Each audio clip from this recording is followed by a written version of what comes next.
कहानी का नाम है जंगल का आखिरी रक्षक। ये है आर्यन, एक 13 साल का लड़का जो जंगल से गहराई से जुड़ा है और दिल से बहुत अधिक बहादुर है।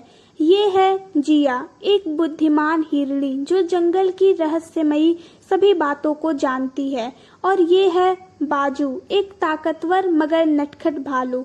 ये है घुर्रू, एक चालाक लेकिन डरा हुआ लकड़बग्घा। और ये है ध्रुव, एक प्राचीन जंगल के रहस्यों को जानने वाला बहुत पुराना भेड़िया।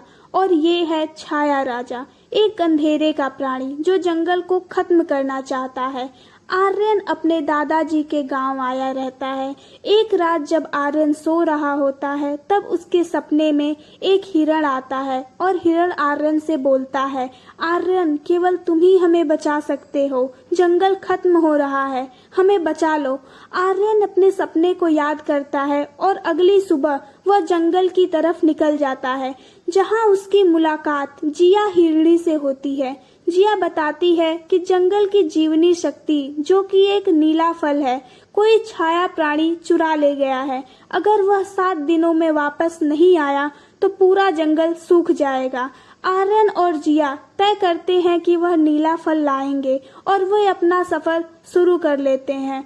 वे सफर में आगे बढ़ते हैं और उन्हें रास्ते में मिलते हैं बाजू भालू, जो पहले साथ नहीं देना चाहता लेकिन आर्यन की सच्चाई देखकर साथ हो जाता है। फिर वो आगे बढ़ते हैं और उन्हें मिलता है घुर्रू लकड़बग्घा, जो डरपोक है लेकिन जानता है कि छाया राजा कहाँ छिपा है। और फिर जब वो चारों आगे बढ़ते हैं तब उन्हें मिलता है ध्रुव, जो कि 200 साल पुराना भेड़िया है और जंगल की जड़े जड़े जानता है। वे सब मिलकर एक टीम बनाते हैं जिसका नाम रखते हैं जंगल रक्षक मंडल। टीम पहाड़ों, झीलों, गुफाओं से होती हुई आगे उस अंधेरे वन की तरफ बढ़ती है।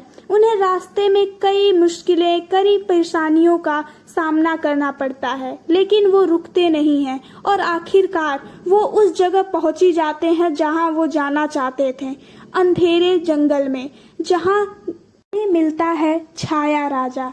छाया राजा, जो कि देखने में तो इंसान जैसा, लेकिन वह धुएं से बना हुआ एक राक्षस है जो पेड़, जानवर और नदियों की ऊर्जा चूस रहा है।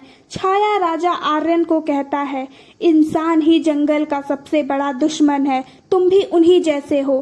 तब आर्यन छाया राजा से कहता है, नहीं, मैं वो इंसान हूँ जो जंगल के लिए लड़ा है।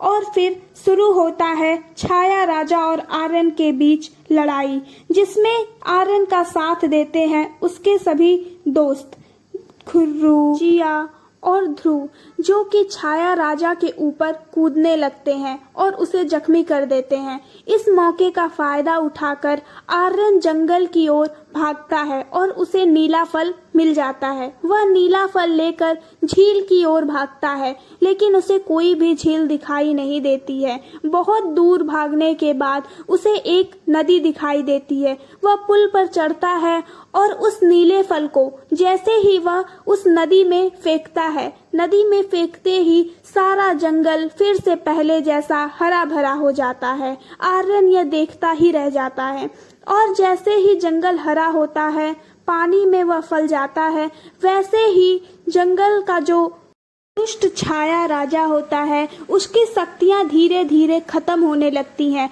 और वह धीरे धीरे विलुप्त हो जाता है, गायब हो जाता है। फिर जंगल पहले जैसा हरा भरा और सुंदर हो जाता है। जंगल के सभी जानवर बहुत अधिक खुश होते हैं और वह आपस में आर्यन की बहादुरी और बाकी सारे जानवरों जो उसकी मदद किए रहते हैं, उनकी बहादुरी की चर्चाएं करते हैं। इस तरह आर्यन ने जंगल को बचा लिया और आर्यन फिर वापस लौट जाता है। आर्यन अपने गांव लौटता है, लेकिन हर साल जंगल में आता और उसकी नई जिम्मेदारी निभाता है। इस कहानी से हमें यह सीख मिलती है, अगर इंसान चाहे तो वो विनाश नहीं, संरक्षण का भी माध्यम बन सकता है। हर बच्चा एक रक्षक बन सकता है।